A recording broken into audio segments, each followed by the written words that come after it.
La Segunda Guerra Mundial no solo fue el conflicto más devastador de la historia, también fue un escenario plagado de enigmas, conspiraciones y desapariciones que siguen sin resolverse. En nuestra primera entrega exploramos algunos de estos secretos.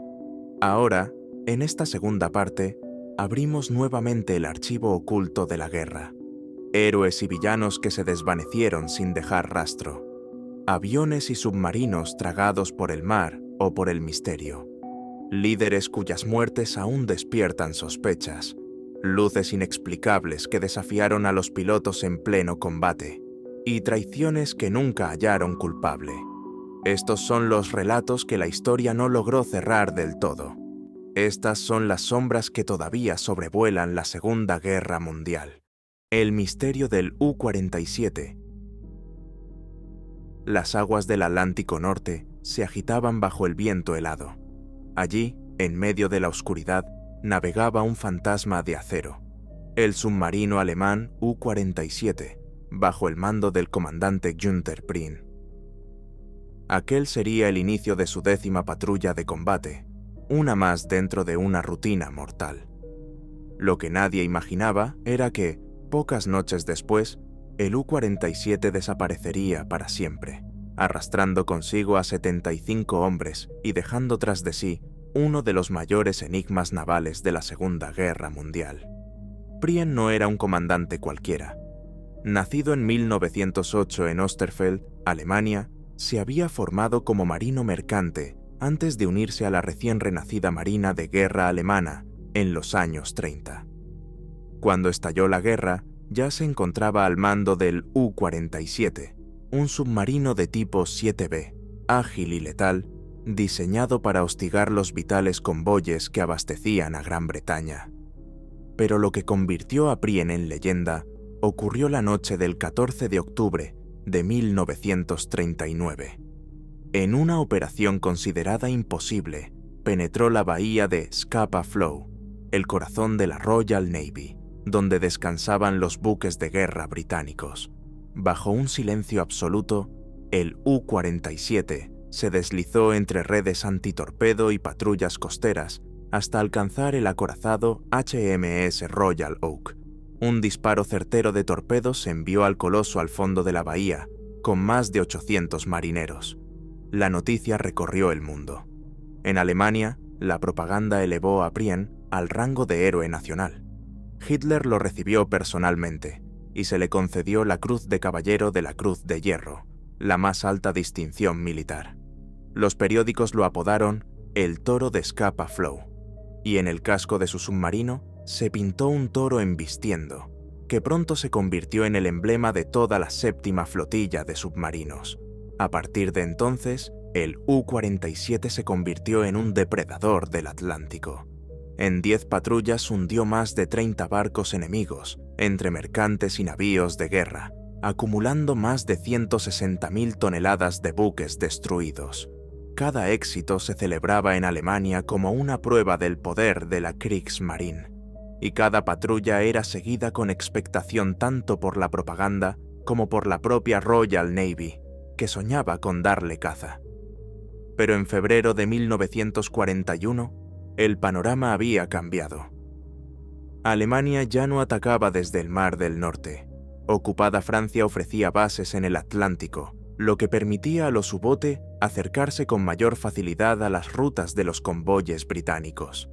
Sin embargo, los aliados habían aprendido de los primeros años de guerra. Los convoyes ahora estaban más protegidos, escoltados por destructores y corbetas que empleaban el sonar y bombas de profundidad con eficacia creciente. El océano ya no era un campo abierto para los submarinos. El 20 de febrero de 1941, el U-47 zarpó de Lorient, en la costa atlántica francesa. Prien y su tripulación sabían que se enfrentaban a un Atlántico cada vez más vigilado, pero también confiaban en su experiencia. Su misión, interceptar convoyes al sur de Islandia. Durante los primeros días de marzo, operando en conjunto con otros submarinos, el U-47 logró dañar varias embarcaciones. El 7 de marzo incluso hundió un enorme barco factoría de ballenas de más de 20.000 toneladas, una presa valiosa en plena guerra económica contra el Reino Unido. Pero aquella misma noche comenzó la pesadilla. El convoy que atacaban iba escoltado por los destructores británicos HMS Wolverine y HMS Verity, además de las corbetas HTMS Arbutus y HMS Camellia. La cacería se desató poco después de medianoche. Los británicos detectaron un contacto submarino y comenzaron a lanzar cargas de profundidad. Durante más de 5 horas, el océano se iluminó con explosiones en cadena. Los testigos de la época describieron el combate como un baile mortal en la oscuridad. Poco antes del amanecer del 8 de marzo, desde el Wolverine se informó haber visto brevemente un submarino que emergía o navegaba a poca profundidad antes de volver a hundirse. Instantes después, una poderosa explosión sacudió las aguas, iluminando la superficie con un resplandor rojizo. Luego, silencio. Para la Royal Navy, la conclusión era clara. Habían hundido al U-47 y puesto fin a la carrera de su comandante estrella. La noticia fue celebrada en Gran Bretaña como una venganza por Scapa Flow. Sin embargo, en Alemania las cosas no encajaban. La última comunicación de radio del U-47 había llegado un día antes, el 7 de marzo, a primera hora. Después, nada. Ningún mensaje de auxilio, ningún reporte de ataque. El submarino simplemente desapareció. Durante semanas, la Kriegsmarine ocultó la pérdida para no dañar la moral pública. Solo en mayo de 1941, tras más de 2 meses de silencio, admitieron oficialmente que el U-47 estaba desaparecido y que Prien y su tripulación se habían perdido en el mar. A partir de entonces, comenzaron las especulaciones. ¿Realmente lo hundieron los destructores británicos? Investigaciones posteriores indicaron que el submarino que combatió contra el Wolverine podría haber sido otro U-Boot, el comandado por Hans Eckermann, que sí sobrevivió gravemente dañado y logró regresar a Francia.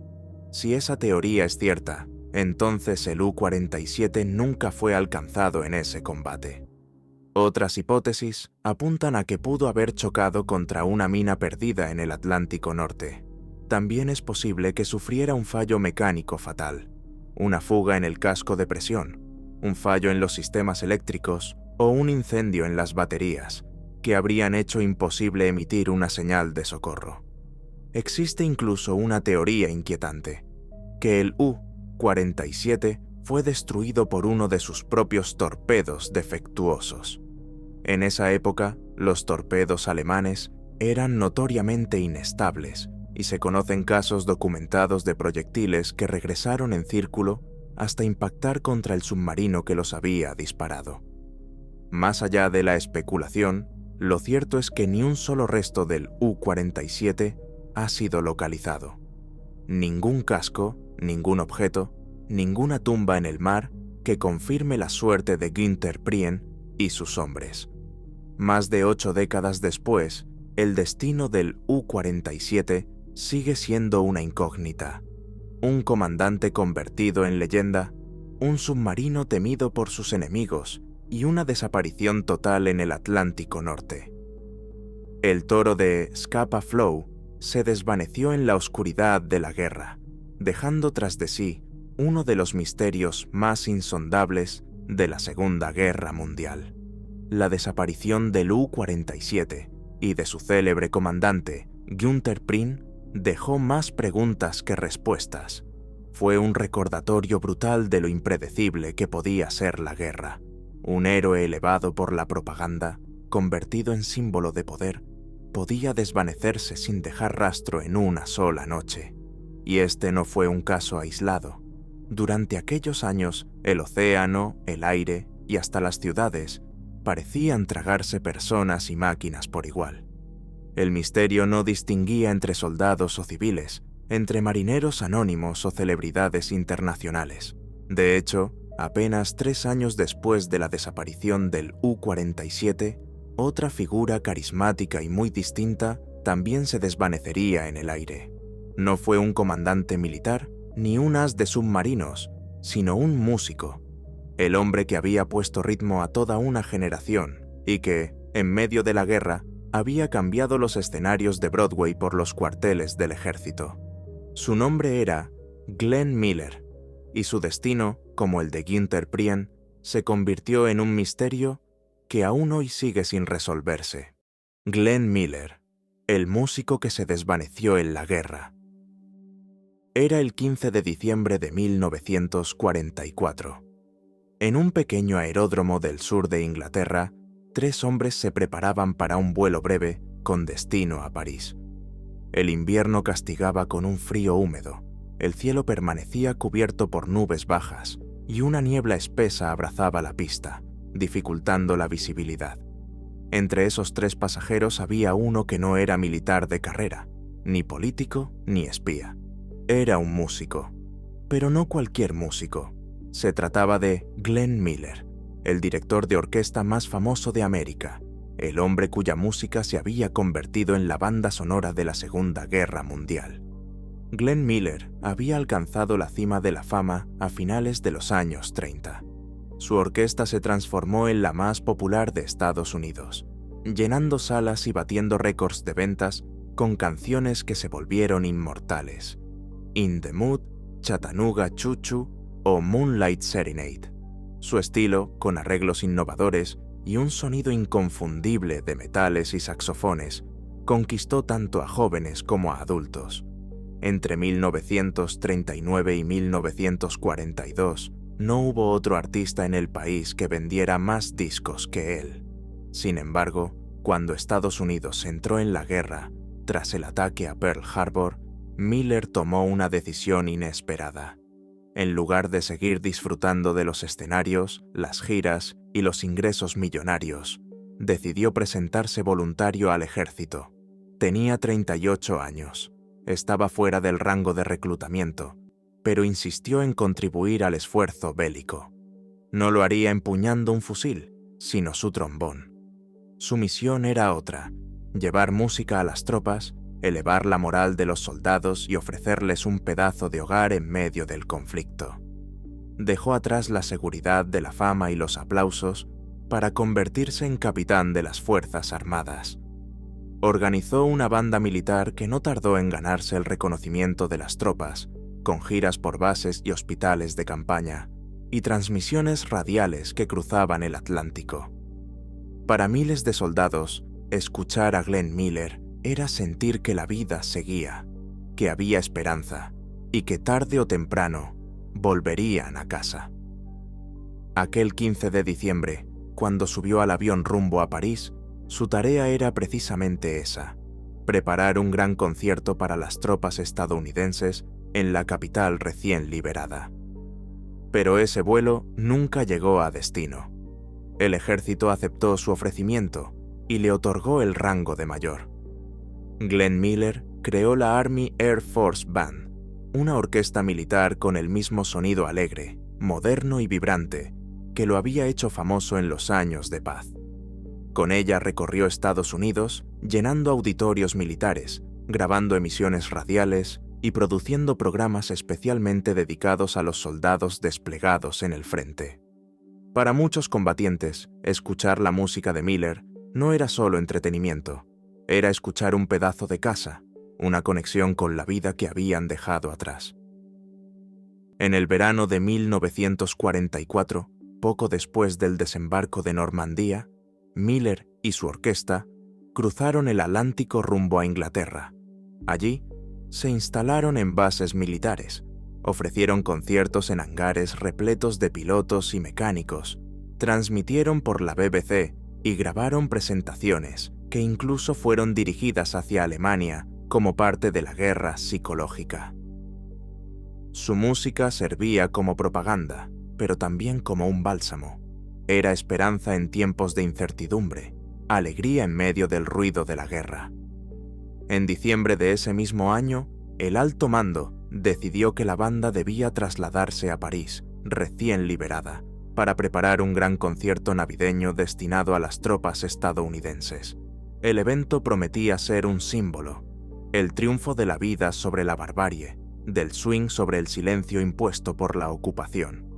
Miller, como director, debía viajar primero para organizar la llegada de sus músicos y asegurarse de que todo estuviera listo. Oficialmente, debía hacerlo en un transporte militar más grande y seguro, parte de los vuelos regulares que cruzaban el Canal de la Mancha. Pero el invierno se imponía con nubes bajas, lluvias constantes y retrasos en los despegues. Impaciente y decidido a no perder tiempo, aceptó una invitación improvisada: viajar en un pequeño UC-64 Norseman, pilotado por el teniente John Morgan, acompañado únicamente por otro pasajero, el oficial Norman Bessel. Era un gesto de impaciencia, pero también de confianza.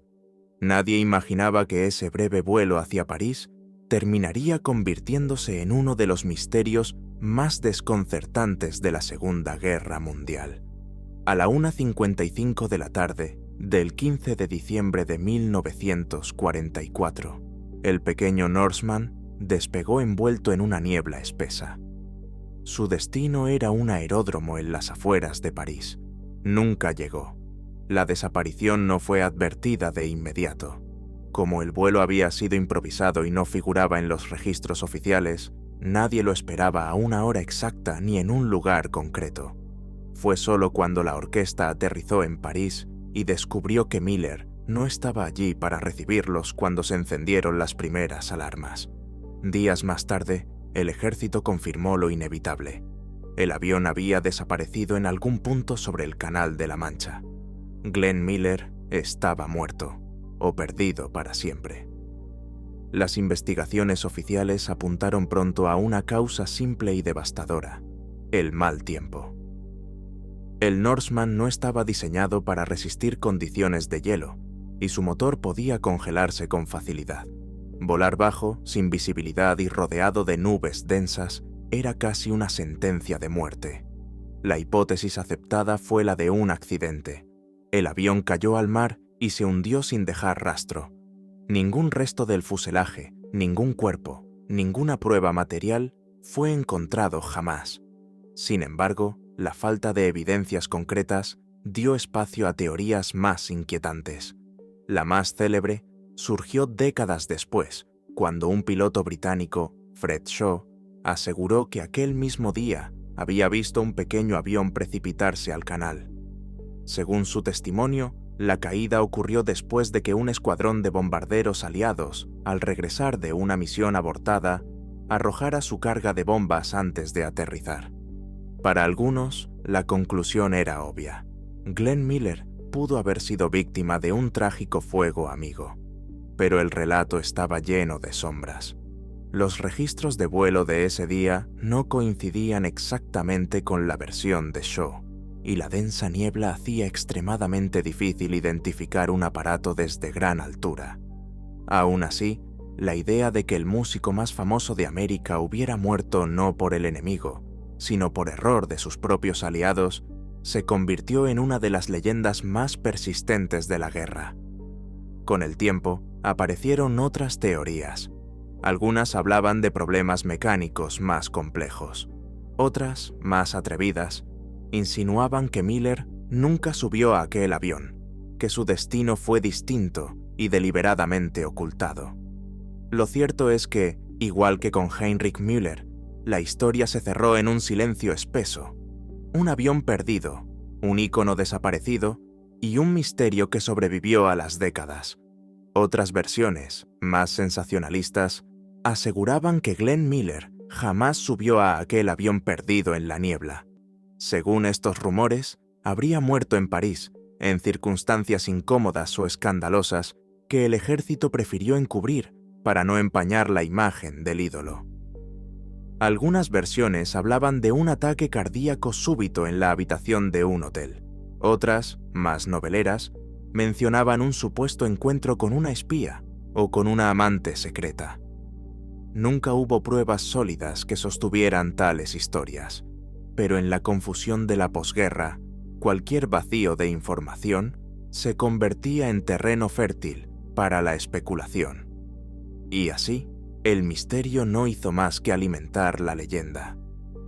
Lo único incuestionable es que el cuerpo de Glenn Miller nunca apareció, tampoco su avión. El mar, implacable, lo reclamó todo sin dejar huella, como si se hubiera tragado no solo a un hombre, sino también a la música que representaba. El trombonista que había renunciado a la riqueza, al confort y a la fama para servir a su país, terminó convertido en uno de los desaparecidos más célebres de la Segunda Guerra Mundial. Sin embargo, su legado sobrevivió al enigma. Glenn Miller no volvió, pero su música sí. Décadas después, sus grabaciones siguen sonando con la misma fuerza, capaces de transportar a cualquier oyente a aquella época de esperanza y dolor.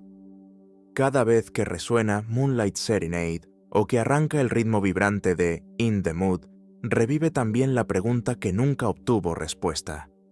¿Qué ocurrió realmente con Glenn Miller aquella tarde gris sobre el Canal de la Mancha? Un misterio suspendido entre las aguas y el cielo, donde lo único eterno fue la melodía que dejó atrás. La desaparición de Glenn Miller fue un golpe inesperado. Un músico querido, que había cambiado los escenarios por los cuarteles, se desvanecía en el aire sin dejar rastro. El público lo lloró como a un héroe, y su ausencia alimentó rumores y teorías que, aún hoy, permanecen vivas. Pero Miller no fue el único personaje célebre cuyo destino quedó envuelto en el misterio durante aquellos años convulsos. Mientras el trombón del músico callaba sobre el Canal de la Mancha, en el corazón de Europa comenzaba a gestarse otro enigma, mucho más sombrío. En los últimos días de la guerra, cuando Berlín ardía bajo las bombas y el Tercer Reich se derrumbaba, un hombre poderoso, temido incluso por sus propios camaradas, desapareció sin dejar rastro. No era un artista ni un soldado de trinchera, sino la figura más temida de la maquinaria represiva nazi, el jefe absoluto de la Gestapo, la policía secreta de Hitler. Su nombre era Heinrich Müller, y lo sorprendente es que, a diferencia de otros jerarcas nazis, jamás fue capturado. Jamás se confirmó su muerte. Jamás apareció un cuerpo. Ni los soviéticos, que arrasaron Berlín, ni los aliados que registraron cada rincón del Reich pudieron encontrarlo. Era como si la tierra se lo hubiese tragado, llevándose con él los secretos más oscuros del nazismo. Y así, en el mismo año en que el swing de Glenn Miller se apagó en los cielos grises del Atlántico, el jefe de la Gestapo se esfumaba en la penumbra de un búnker en ruinas.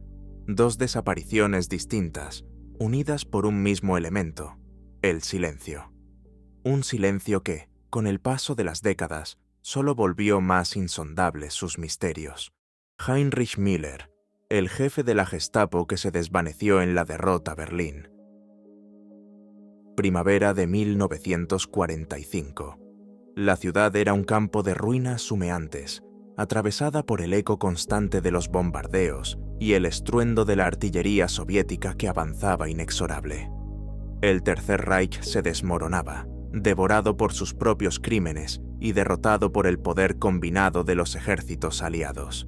En los sótanos de la Cancillería, mientras Adolf Hitler dictaba sus últimas órdenes entre delirios de grandeza y resignación, el círculo de jerarcas nazis se reducía a un puñado de hombres exhaustos, atrapados en una trampa sin salida.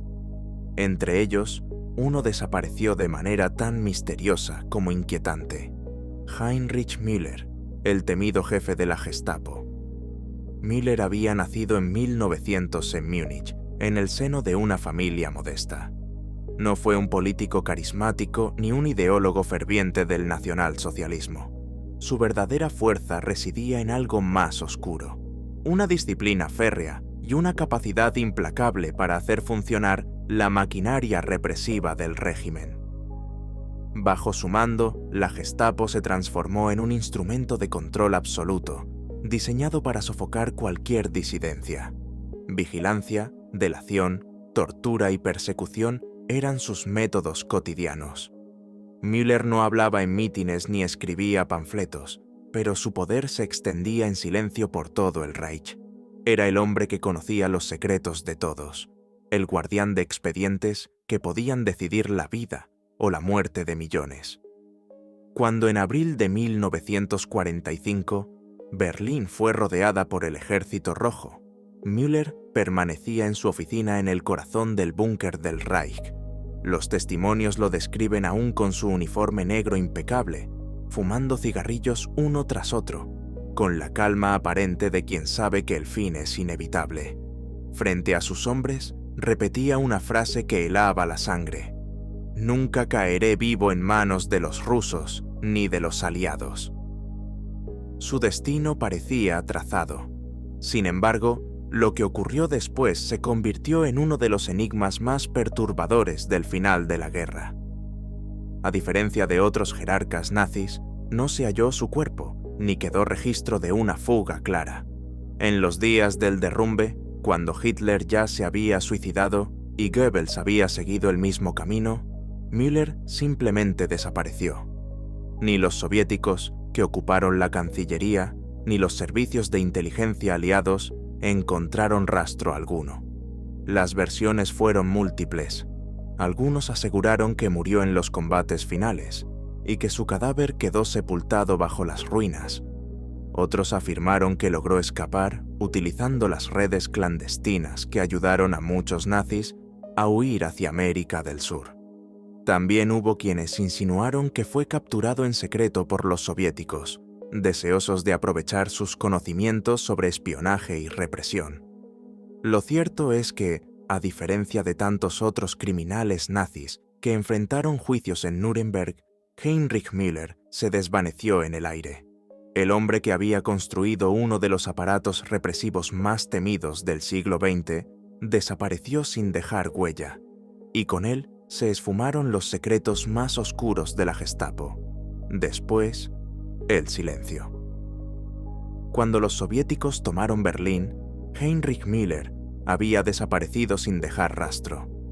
Su nombre no figuraba en las listas de los muertos confirmados, ni tampoco entre los prisioneros de guerra. Los cuerpos de Hitler, Goebbels, Himmler y otros jerarcas fueron encontrados e identificados de una u otra manera, pero del jefe de la Gestapo no se halló nada, ningún cadáver, ningún documento, ninguna tumba. Era como si la tierra se lo hubiese tragado. Desde ese momento, su destino se transformó en uno de los enigmas más inquietantes de la posguerra. El hombre que había dirigido el aparato represivo del nazismo, que conocía los secretos más oscuros de la maquinaria de exterminio, había desaparecido sin que nadie pudiera explicarlo. Los soviéticos, dueños de Berlín tras la capitulación, aseguraron durante años que Müller había caído en sus manos y que había sido trasladado a Moscú para ser interrogado en secreto. Afirmaban que lo mantenían bajo estricta vigilancia, una pieza de inteligencia demasiado valiosa para dejar escapar. Sin embargo, jamás presentaron pruebas sólidas, ningún documento, ninguna fotografía, ningún testimonio verificable, solo rumores y silencios que alimentaban la sospecha. Los estadounidenses, por su parte, lo buscaron con obsesión. Para los servicios de inteligencia aliados, Müller era un objetivo de máximo interés. No se trataba solo de capturar a un criminal de guerra, sino de acceder a una mente que conocía al detalle los engranajes internos del régimen nazi, los complots en el corazón del poder, las redes de espionaje en Europa y, sobre todo, los archivos sobre la solución final. Era el hombre que podía explicar cómo funcionaba, en su núcleo más íntimo, el estado del terror. Pero Müller nunca apareció en los juicios de Nuremberg. Su silla permaneció vacía. Las hipótesis comenzaron a multiplicarse. Una de las más persistentes sostenía que había logrado huir a Sudamérica, siguiendo la misma ruta que tantos otros jerarcas nazis que encontraron refugio en Argentina, Paraguay o Chile. Los informes de inteligencia de la época mencionaban supuestos avistamientos, un Müller visto en Buenos Aires a finales de los años 40, otro en Montevideo, alguno incluso en La Paz. Décadas después, los archivos desclasificados de la CIA revelaron que esas pistas llegaron a investigarse con seriedad, aunque nunca pudieron ser confirmadas. Cada rastro terminaba en un callejón sin salida. También circulaban teorías más siniestras. Algunos sostenían que Müller había muerto en los últimos días del asedio de Berlín y que su cuerpo, irreconocible, quedó sepultado bajo toneladas de escombros. Otros, en cambio, insinuaban que había pactado en secreto con alguno de los bandos vencedores, entregando información a cambio de su vida y un nuevo anonimato.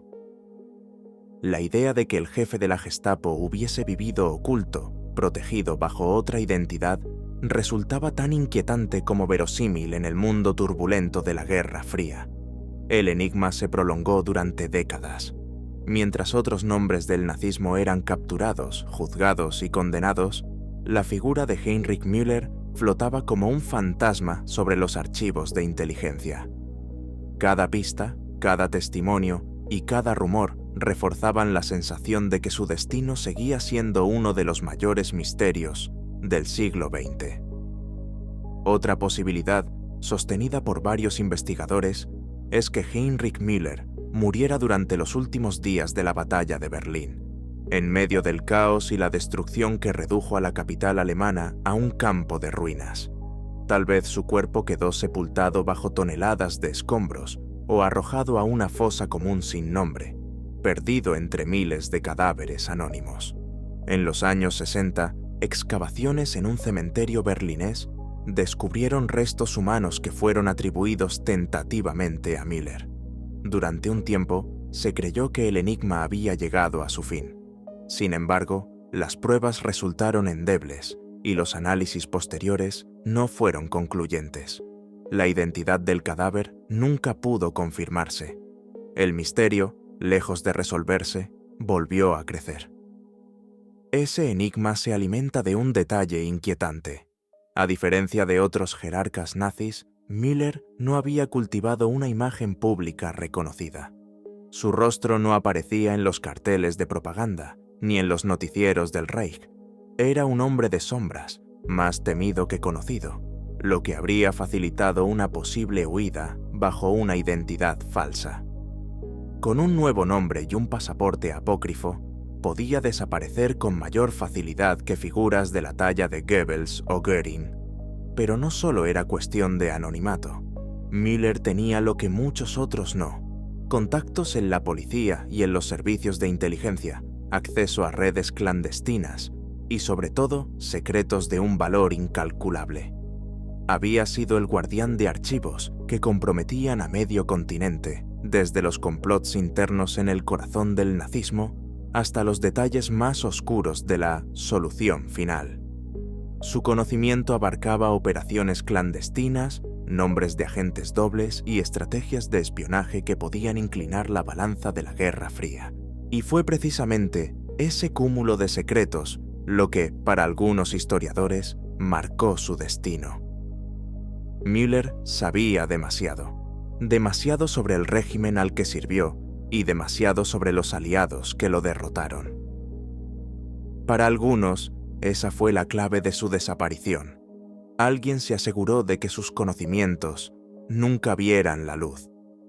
Tal vez fue eliminado en silencio, tal vez fue protegido y ocultado, quizá incluso reclutado por uno de los bandos vencedores. Lo cierto es que, a más de 7 décadas del final de la guerra, la figura de Heinrich Müller sigue proyectando una sombra inquietante. El jefe de la Gestapo, uno de los hombres más temidos del Tercer Reich, desapareció sin dejar huella, y en torno a él, todavía hoy, se cierne la incómoda pregunta: ¿murió en las ruinas de Berlín o logró escapar llevando consigo los secretos más oscuros del siglo XX? ¿Lo capturaron en secreto los soviéticos, ansiosos por exprimir hasta la última gota de información sobre los métodos de la Gestapo?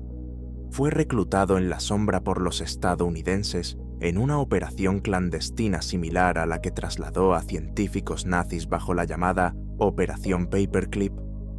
¿O quizá logró escapar a Sudamérica protegido por viejas redes de camaradas que aseguraron refugio a tantos jerarcas del Reich? Más de 70 años después, ninguna teoría ha logrado imponerse de manera definitiva. Todas conviven en un terreno brumoso donde los documentos son ambiguos, los testimonios contradictorios y las certezas imposibles de alcanzar. Lo único indiscutible es esto: Heinrich Müller, jefe de la Gestapo, jamás fue visto ni confirmado muerto tras la caída del Tercer Reich. Su desaparición desconcertó incluso a los más persistentes cazadores de nazis, aquellos que dedicaron su vida a rastrear y desenmascarar a los responsables de crímenes de guerra. Simon Wiesenthal, uno de los más célebres, lo describió como la pieza que siempre faltó en el rompecabezas. A diferencia de otros jerarcas, cuyo final fue brutal pero claro, el suicidio en el búnker, la horca en Nuremberg, la huida frustrada en algún rincón de Europa. Müller se esfumó en la penumbra. Ni fotografías, ni confesiones, ni pruebas forenses pudieron cerrarle el expediente. Un hombre que había construido su poder en el silencio, terminó consumido por el mismo silencio. Hasta hoy, su caso permanece como uno de los enigmas más perturbadores del siglo XX. El hombre que conocía los secretos más oscuros del régimen nazi se desvaneció en el aire, sin dejar testigos, sin dejar rastro, sin dejar respuestas. Un fantasma que, de alguna manera, todavía recorre los pasillos de la historia, recordándonos que incluso en los momentos de mayor derrota, algunos demonios lograron escapar de la luz. La desaparición de Heinrich Müller abrió un vacío inquietante en la posguerra. A diferencia de tantos otros jerarcas nazis, su destino jamás pudo confirmarse. ¿Logró escapar a Sudamérica bajo una identidad falsa? ¿Fue capturado en secreto por los soviéticos? ¿O se esfumó en el caos de Berlín, enterrado para siempre entre los escombros? Nadie lo sabe. Lo cierto es que el jefe de la Gestapo desapareció junto con todos sus secretos, y con él una parte oscura de la historia quedó sumida en el misterio. Pero los enigmas de la Segunda Guerra Mundial no se reducen a figuras que desaparecieron sin dejar rastro. También hubo fenómenos extraños que desafiaron cualquier explicación racional. Historias registradas en informes militares y narradas por hombres entrenados, disciplinados, incapaces de confundir la ilusión con la realidad. Pilotos que, en medio del fragor de los combates aéreos, juraron haber visto lo imposible. Allí, en la inmensidad del cielo nocturno, entre relámpagos de artillería antiaérea y persecuciones mortales, aparecían luces brillantes que seguían a los aviones como si fueran sombras conscientes. Objetos que se movían a velocidades imposibles, cambiaban de dirección en un instante y parecían burlarse de las leyes de la física. No disparaban, no atacaban, pero su sola presencia sembraba desconcierto. Los pilotos aliados y también los alemanes los describieron con idéntica sorpresa. Bolas luminosas que zigzagueaban en la oscuridad, destellos que surgían de la nada para luego desvanecerse como espejismos. Ante la imposibilidad de explicarlos, los bautizaron con un nombre curioso, tomado del argot humorístico de los soldados: los Foo Fighters. Lo más inquietante era la coincidencia de los testimonios. No se trataba de rumores vagos, sino de reportes oficiales entregados por escuadrones enteros, anotados en diarios de vuelo y enviados a los altos mandos. Algunos llegaron a temer que se tratara de un arma secreta nazi, una tecnología adelantada a su tiempo capaz de alterar el rumbo de la guerra. Otros pensaban en fenómenos atmosféricos aún desconocidos, pero ninguno logró una respuesta concluyente. 80 años después, el misterio persiste.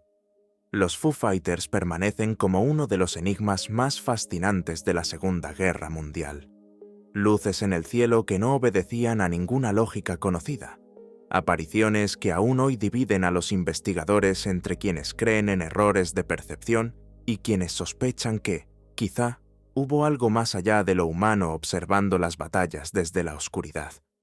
Los Foo Fighters, las luces misteriosas de la guerra.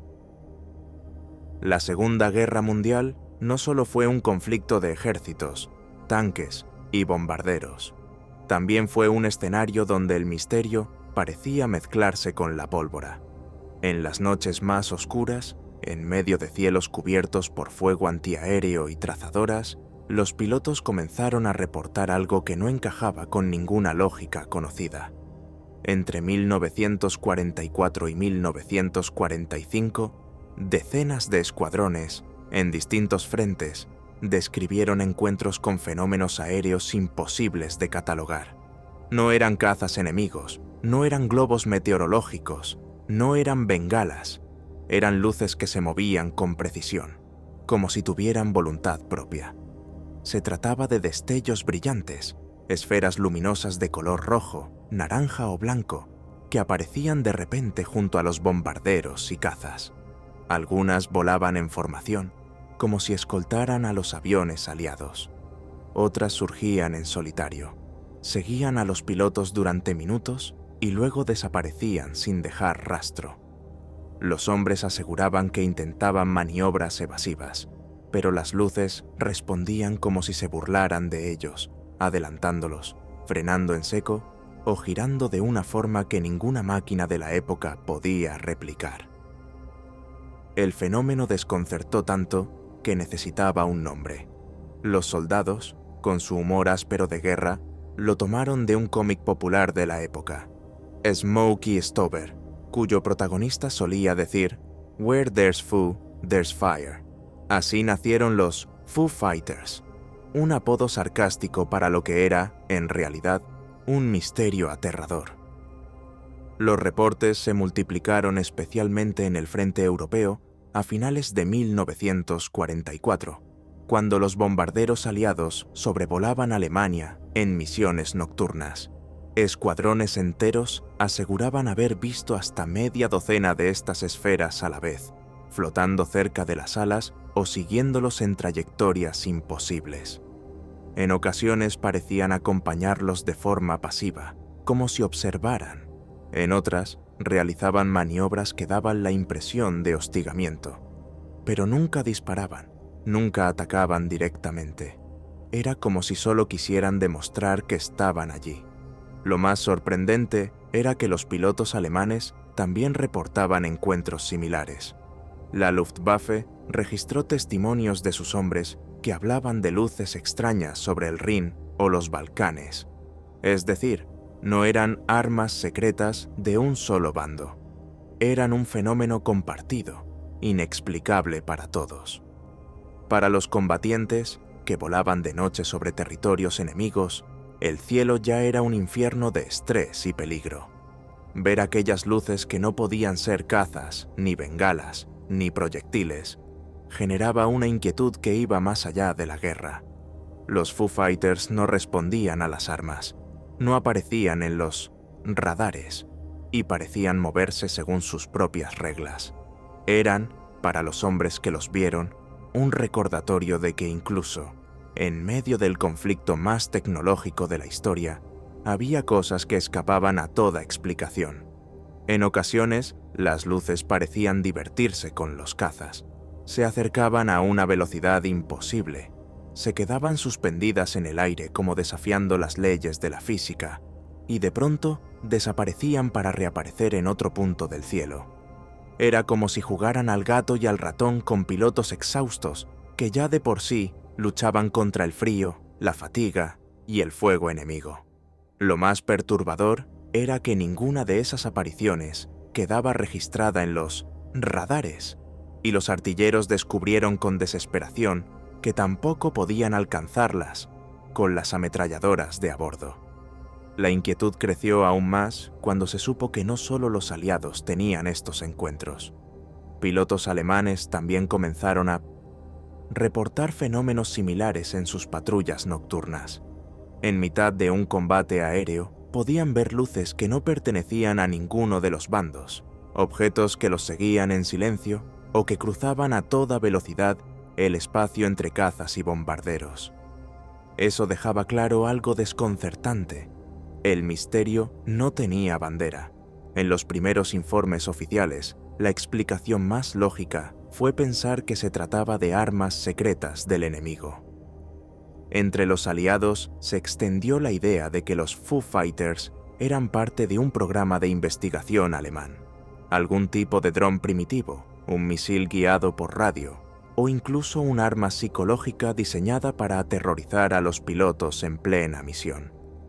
La Alemania nazi ya había demostrado con las bombas UET-1 y BB-2 que era capaz de desarrollar tecnologías adelantadas a su tiempo, así que no resultaba imposible creer que estuvieran probando algo aún más extraño. Por el lado alemán, la sospecha era la inversa. Muchos en la Luftwaffe estaban convencidos de que se trataba de un experimento británico o estadounidense, un arma aérea desconocida que jugaba con ellos en el cielo. Cada bando pensaba que el otro había logrado un avance secreto, un arma que podía cambiar el rumbo de la guerra. Y, sin embargo, ninguno de los dos tenía la respuesta. Los interrogatorios a prisioneros no arrojaban información. Los informes se acumulaban en silencio y los pilotos, cada vez más, juraban haber visto lo imposible. Pero los interrogatorios a prisioneros de guerra no revelaban absolutamente nada. Ni los nazis parecían saber qué eran aquellas luces, ni los aliados podían adjudicarlas a un arma enemiga. Era como si el misterio viniera de algún lugar ajeno a la guerra misma. Los informes se acumularon en los despachos de inteligencia y pronto los altos mandos decidieron clasificarlos. El temor era claro. Si los pilotos comenzaban a creer que había algo inexplicable en el cielo, un enemigo invisible imposible de combatir, la moral de las tripulaciones podía derrumbarse. Aún así, los testimonios siguieron llegando. En diciembre de 1944, miembros del 415º Escuadrón de Caza Nocturna de Estados Unidos realizaron uno de los reportes más célebres.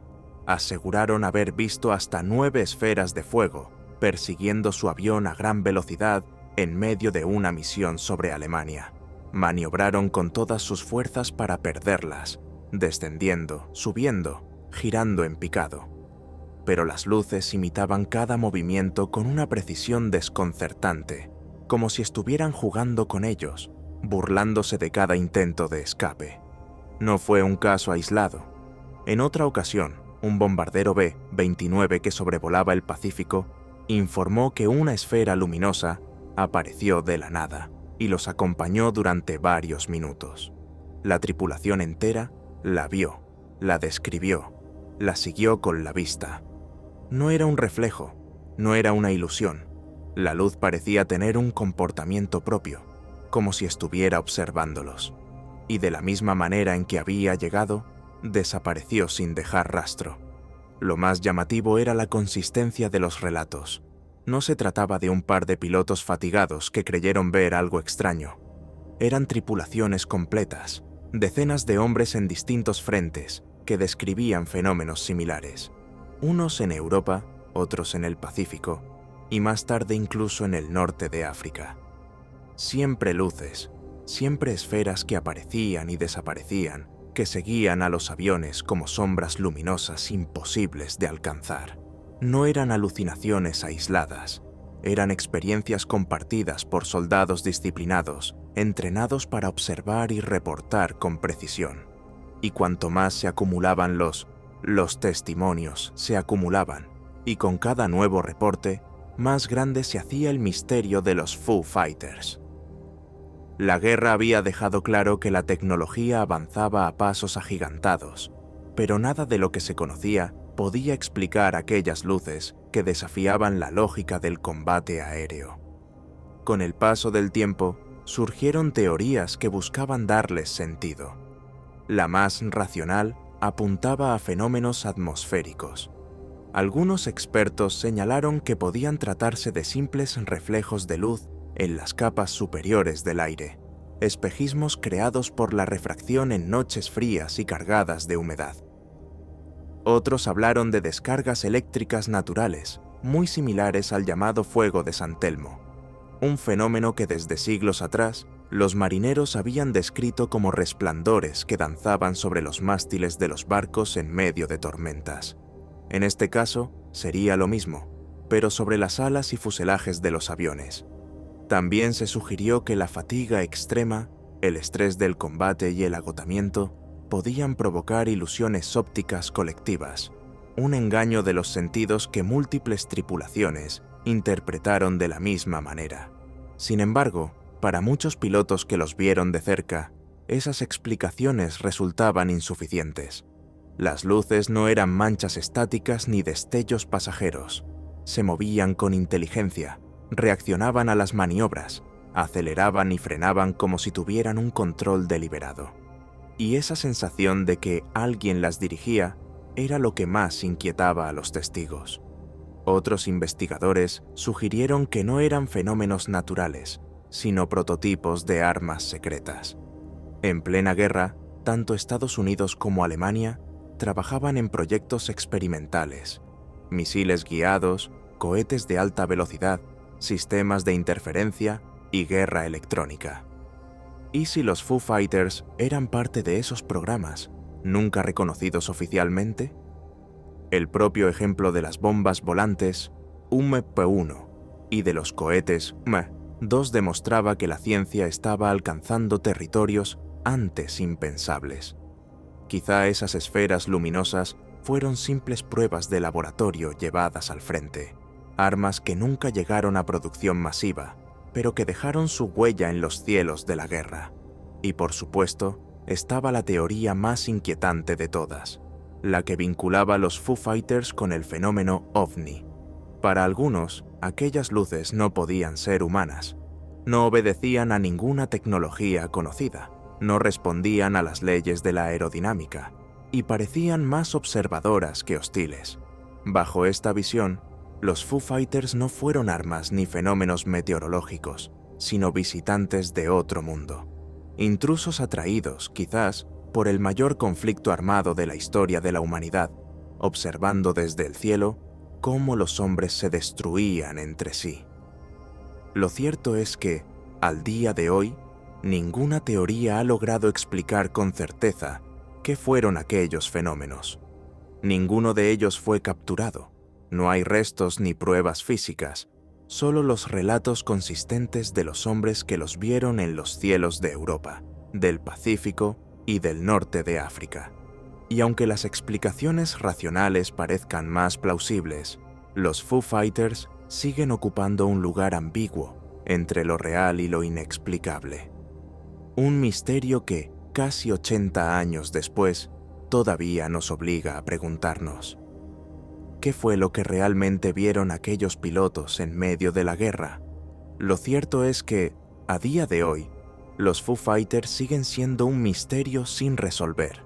Nunca se capturó ninguno, nunca se demostró su origen, y, pese al paso del tiempo, los testimonios de aquellos pilotos veteranos permanecen en los archivos militares como un recordatorio incómodo de que algo ocurrió en los cielos de la Segunda Guerra Mundial, que aún no sabemos explicar. En plena guerra, cuando la humanidad había puesto en el aire sus máquinas más mortíferas, cuando el rugido de los motores y el estruendo de las bombas parecían dominar el cielo, aparecieron estas luces silenciosas. No disparaban, no destruían, no parecían pertenecer a ningún ejército conocido.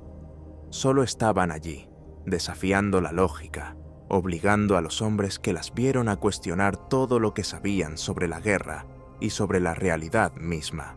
80 años después, el enigma sigue intacto.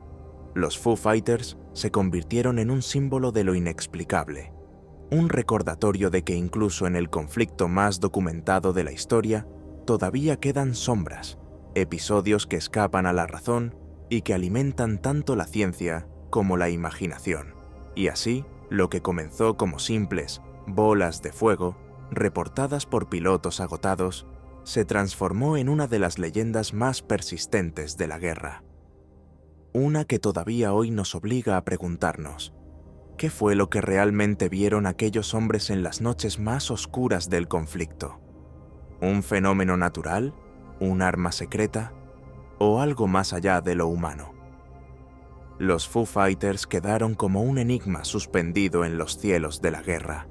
No eran aviones, no eran armas conocidas, y sin embargo, pilotos veteranos juraron haberlos visto con sus propios ojos.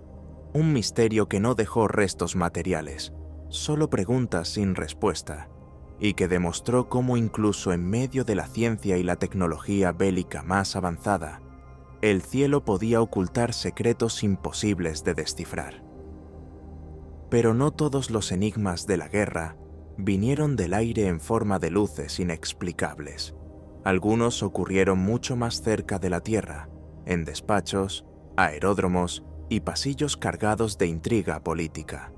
Misterios en los que el azar y la tragedia se mezclaron con la sospecha de conspiración y el silencio de los poderosos.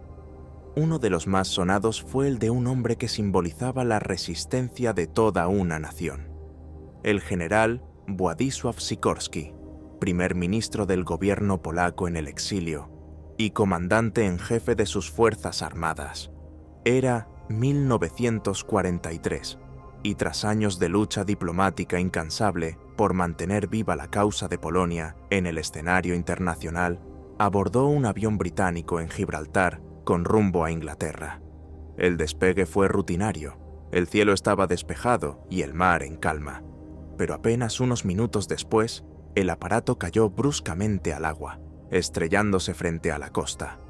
Murieron Sikorski, su hija y gran parte de su equipo. Solo el piloto sobrevivió. La versión oficial fue rápida y categórica. Se trató de un accidente, probablemente causado por una avería mecánica. Pero para muchos, aquello fue cualquier cosa menos un simple fallo técnico. Demasiado oportuno, demasiado extraño, demasiado sospechoso. La muerte de Sikorski, en el momento más crítico de sus tensiones con la Unión Soviética, dejó tras de sí la duda de si aquel avión cayó por azar, o si alguien quiso que cayera. La muerte de Władysław Sikorski. Tragedia o conspiración en Gibraltar. El 4 de julio de 1943, la causa polaca sufrió un golpe del que nunca se recuperaría. Esa noche, en la base británica de Gibraltar, un avión militar se preparaba para despegar con un pasajero de enorme peso político, el general Władysław Sikorski, primer ministro del gobierno polaco en el exilio y comandante en jefe de sus fuerzas armadas. Apenas minutos después de elevarse en el aire, el aparato se precipitó contra el mar y desapareció bajo las aguas. En cuestión de segundos, Polonia perdió a su líder más influyente, y Europa sumó un misterio que hasta hoy sigue sin respuesta. Sikorski había sido el rostro y la voz de Polonia desde el inicio de la guerra. Tras la invasión nazi de 1939 y la caída de Varsovia, logró escapar y reorganizar un gobierno en el exilio con sede en Londres. Desde allí, mantuvo un delicado equilibrio diplomático, buscando apoyo internacional mientras coordinaba a las fuerzas polacas que seguían luchando junto a los aliados. Su figura se convirtió en una pieza clave en la estrategia aliada, un interlocutor respetado por Churchill y Roosevelt, y, para los polacos, en un símbolo de resistencia y esperanza. Era el hombre que mantenía viva la promesa de que su país volvería a ser libre. La tarde de aquel 4 de julio, tras una visita a las tropas polacas estacionadas en Oriente Medio, Sikorski se encontraba en Gibraltar listo para regresar a Inglaterra. Lo acompañaban su hija Zofia, varios miembros de su Estado Mayor y oficiales británicos. El avión asignado era un Consolidated Liberator de la RAF, un cuatrimotor robusto y fiable, capaz de cubrir largas distancias. El clima era estable, la pista despejada y el mar tranquilo. Nada indicaba que algo pudiera salir mal.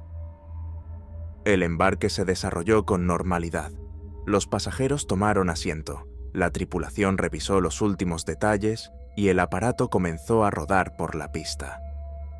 El despegue fue aparentemente correcto. El Liberator ganó velocidad, levantó el morro y se elevó sobre el mar oscuro que rodea Gibraltar.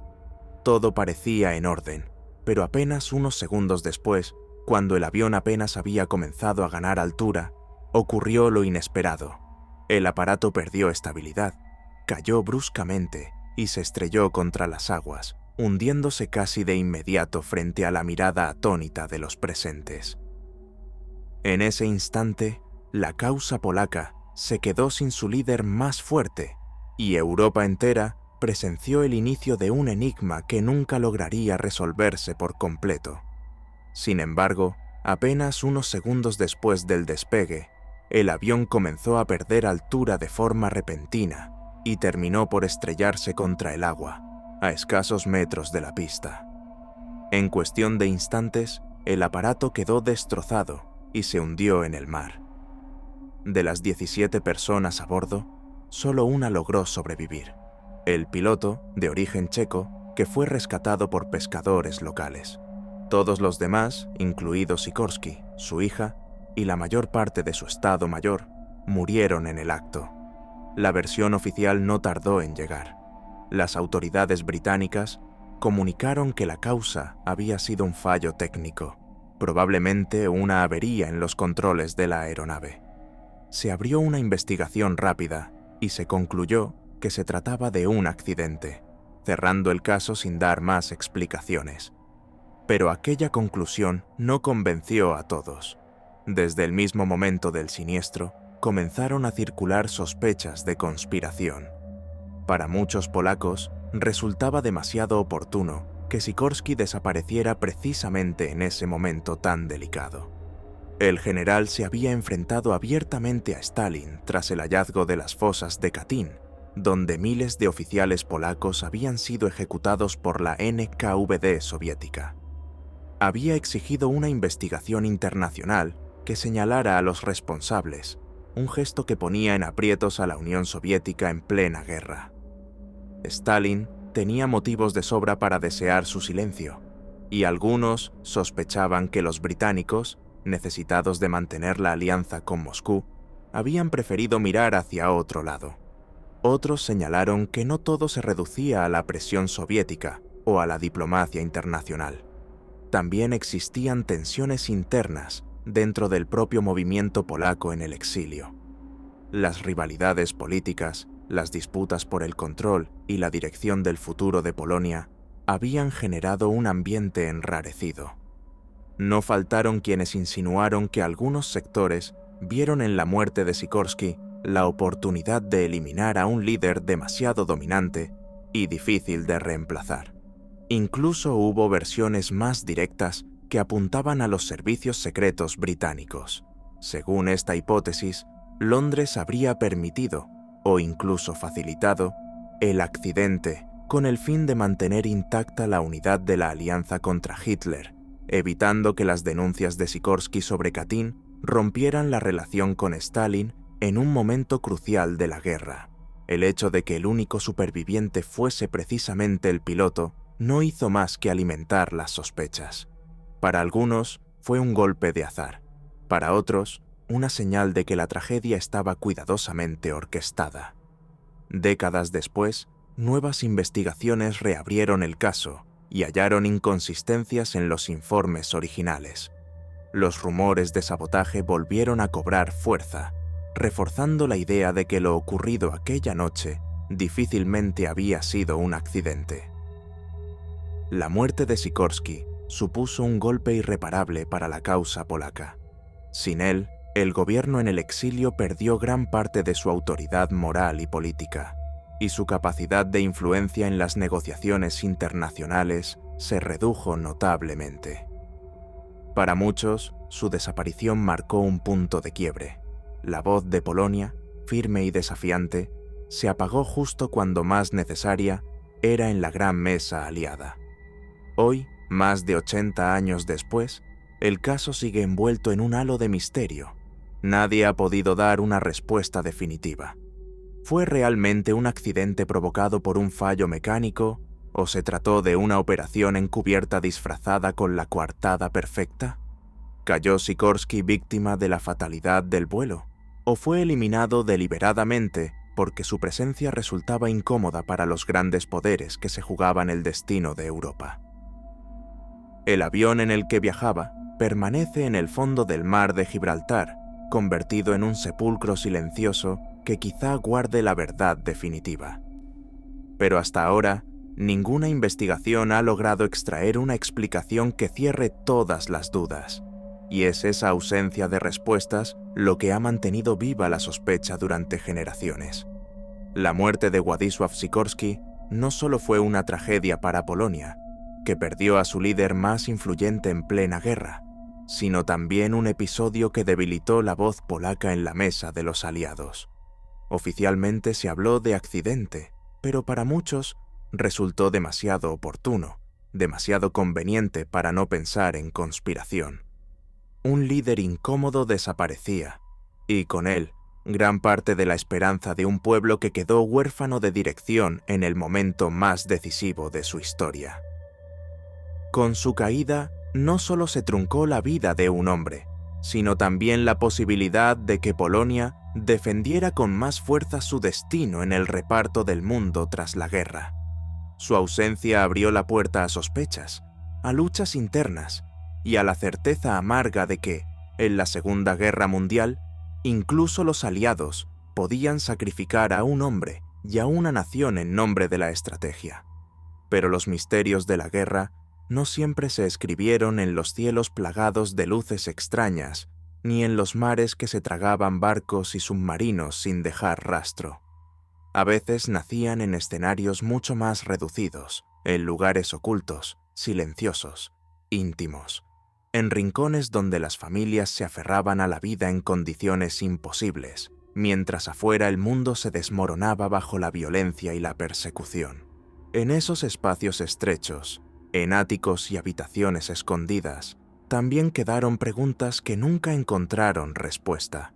Preguntas que no hablan de batallas ni de ejércitos, sino de traiciones, silencios y secretos imposibles de desvelar. Una de ellas es quizá la más conocida de todas, la que ha conmovido a generaciones enteras. La historia de una niña que, en medio de ese encierro forzado, plasmó su día a día en un cuaderno. Sus pensamientos, sus sueños, sus miedos y esperanzas quedaron escritos con una sinceridad brutal. Esa niña era Ana Frank, escondida con su familia en Ámsterdam durante más de 2 años, hasta que un día el silencio del refugio se rompió.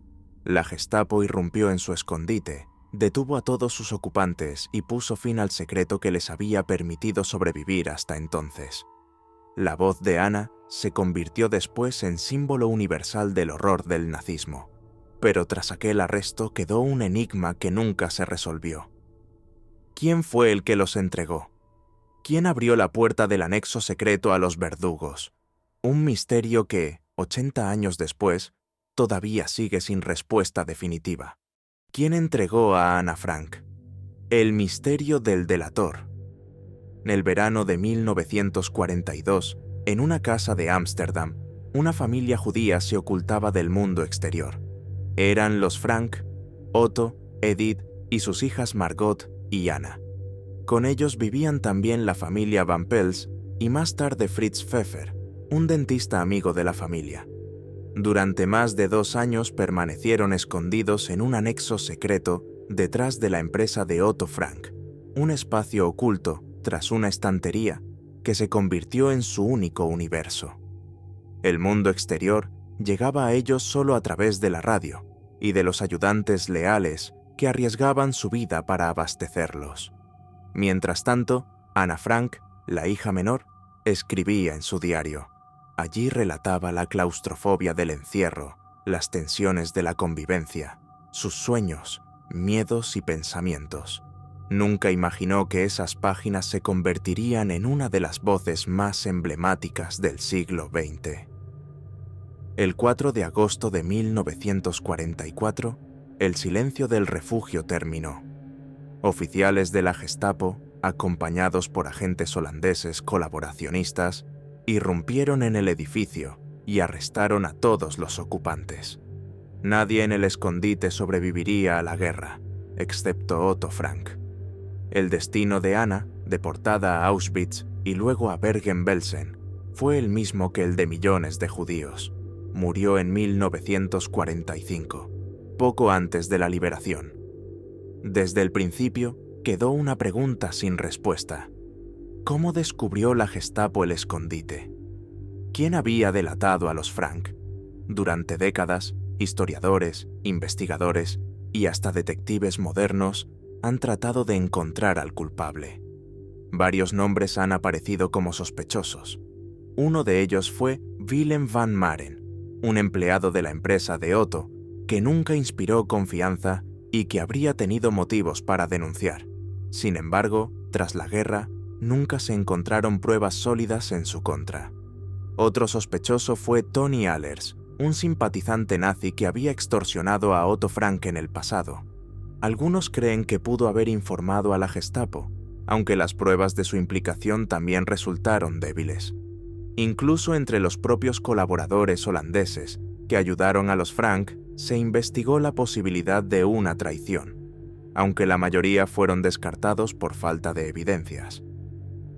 En 2016, un estudio sugirió otra hipótesis, que la detención no fue producto de una delación, sino de una investigación rutinaria de la Gestapo sobre fraudes con racionamiento en la zona, que casualmente condujo al escondite.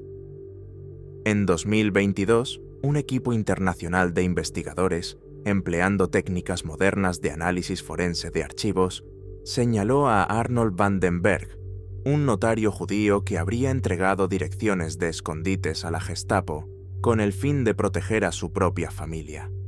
Sin embargo, esta teoría también fue muy cuestionada, pues no existen documentos definitivos que la respalden. El resultado de todas estas investigaciones ha sido el mismo, un muro de incertidumbre. Nadie puede afirmar con certeza quién, si es que alguien, traicionó a la familia Frank. El misterio permanece abierto. Otto Frank, el único sobreviviente, dedicó el resto de su vida a preservar el legado de su hija a través del diario. Nunca culpó a nadie en particular, quizás porque jamás se pudo probar nada, quizás porque entendió que lo esencial no era señalar a un delator, sino dar voz al testimonio que Ana dejó escrito. Hoy, más de 80 años después, la pregunta sigue flotando. ¿Fue víctima la familia de una traición consciente o simplemente del azar brutal de la maquinaria nazi? Nadie lo sabe.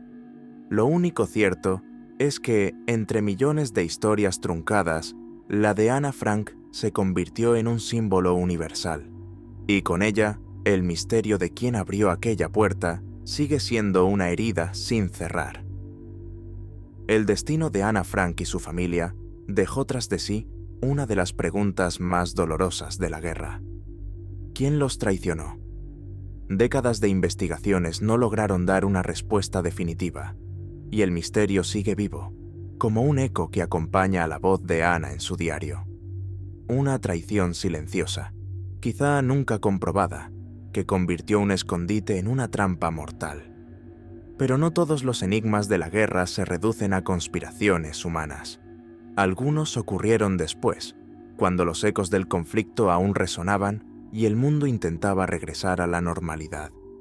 Misterios en los que no hubo delatores ni verdugos, sino desapariciones que parecieron desafiar toda lógica. Uno de ellos ocurrió en diciembre de 1945, cuando un grupo de jóvenes aviadores de la Marina de Estados Unidos despegó para un simple entrenamiento de rutina. 5 aviones torpederos partieron de Florida y nunca regresaron. Los equipos de rescate tampoco volvieron. Aquella misión pasaría a la historia con un nombre cargado de leyenda: el vuelo 19, la desaparición que cimentó el mito del Triángulo de las Bermudas. Vuelo 19 y el Triángulo de las Bermudas. El 5 de diciembre de 1945 amaneció tranquilo en la base aérea naval de Fort Lauderdale, en Florida. El mundo trataba de volver a la calma después de 6 años de guerra. Estados Unidos disfrutaba de su reciente victoria, y las bases militares comenzaban a entrenar a una nueva generación de aviadores, jóvenes que habían llegado tarde al conflicto y que ahora se formaban para una guerra que ya no existía. Aquella tarde estaba previsto un ejercicio rutinario. 5 aviones torpederos, Grumman TBM Avenger, despegarían para realizar una práctica de navegación y bombardeo sobre el Atlántico. Nada fuera de lo común. Un trayecto triangular que los llevaría hacia el este, después al norte y finalmente de regreso a Florida. Los Avenger eran aparatos robustos, diseñados para soportar los rigores del combate naval. Para los cadetes que los pilotaban, aquello era solo una lección más en su formación. Al mando del grupo estaba el teniente Charles Carroll Taylor, un veterano con experiencia en el Pacífico. Taylor había sobrevivido a combates reales contra Japón y conocía bien las tensiones de la aviación militar. Los demás eran pilotos en entrenamiento, confiados en la guía de su oficial. En total, 14 hombres emprendieron el vuelo, en lo que la Marina denominó Vuelo 19. Al principio, todo transcurrió según lo planeado. Los aviones despegaron en fila y se internaron en el Atlántico, pero hacia la mitad del ejercicio, algo comenzó a ir mal. Taylor informó por radio que sus brújulas no funcionaban. No sabía con certeza dónde estaba. El mar, dijo, no se veía como debía verse. A partir de ese momento, la confusión se apoderó del escuadrón. Las comunicaciones se volvieron caóticas. Los estudiantes pedían volver a casa, pero Taylor insistía en que estaban sobrevolando los cayos de Florida, lo cual implicaba que debían dirigirse hacia el este. Ese error los estaba alejando más y más de tierra firme. La discusión quedó registrada en fragmentos de mensajes que llegaron a la base.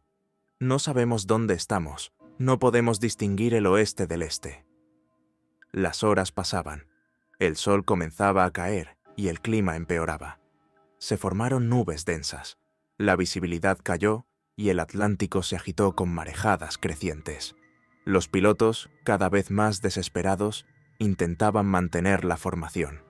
«Si nos quedamos juntos, quizá lo logremos», transmitió uno de ellos. Pero el combustible se agotaba inexorablemente.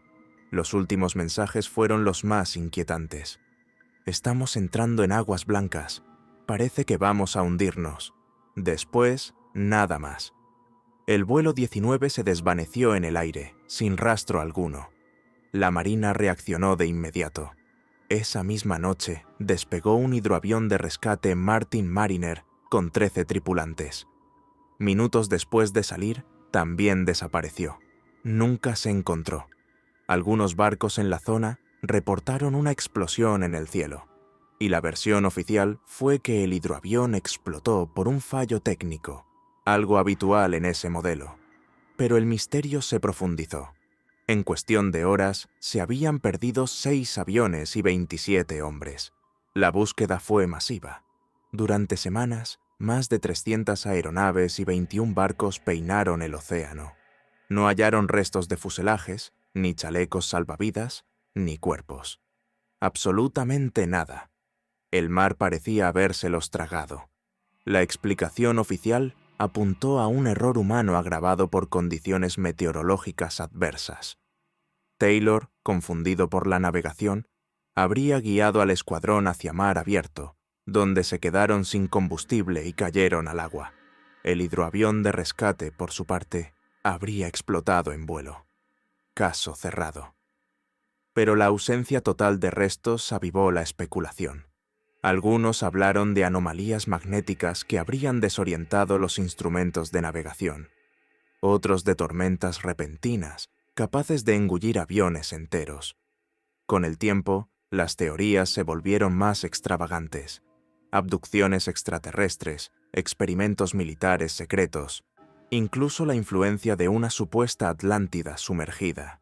Así nació la leyenda del Triángulo de las Bermudas, una zona del Atlántico entre Florida, Puerto Rico y Bermudas, que desde entonces sería señalada como escenario de desapariciones inexplicables. El vuelo 19 se convirtió en el caso emblemático de ese mito moderno, la desaparición que dio forma a la narrativa de un océano devorador de máquinas y hombres. Décadas después, el misterio persiste. Se han propuesto explicaciones técnicas más plausibles. El cansancio de Taylor, errores de orientación, tormentas repentinas y la limitación del combustible. Y sin embargo, la verdad es que ningún resto convincente de los 5 Avenger ni del hidroavión fue jamás hallado. El vuelo 19 fue un simple ejercicio de entrenamiento que se transformó en leyenda. Un recordatorio de que incluso en tiempos de paz, tras el fin de la guerra más devastadora de la historia, el océano podía reclamar vidas y dejar tras de sí solo silencio. Un misterio que aún hoy flota sobre las aguas del Atlántico, tan vasto e insondable como aquel 5 de diciembre de 1945. La Segunda Guerra Mundial fue mucho más que batallas y ejércitos. Fue también un escenario de secretos sin resolver, de silencios que aún hoy resuenan en la historia. Desde el submarino U-47 perdido en el Atlántico, hasta el avión de Glenn Miller desaparecido en la niebla, desde la huida imposible de Heinrich Müller hasta las luces extrañas de los Foo Fighters, pasando por la caída sospechosa del general Sikorsky y la traición nunca aclarada a Ana Frank. Incluso después de terminada la guerra, el misterio del vuelo 19 nos recuerda que hay enigmas que trascienden la lógica y el tiempo. ¿Fueron simples accidentes, conspiraciones deliberadas o algo que aún no entendemos? Lo cierto es que, 80 años después, seguimos buscando respuestas. Si este viaje por las sombras de la guerra te atrapó, déjame un comentario. ¿Cuál de estos misterios crees que es el más inquietante? ¿Piensas que algún día se revelará la verdad? ¿O prefieres que sigan envueltos en el silencio? No olvides suscribirte al canal y activar la campanita para no perderte la próxima entrega, porque aún quedan muchos secretos por descubrir en los archivos ocultos de la historia.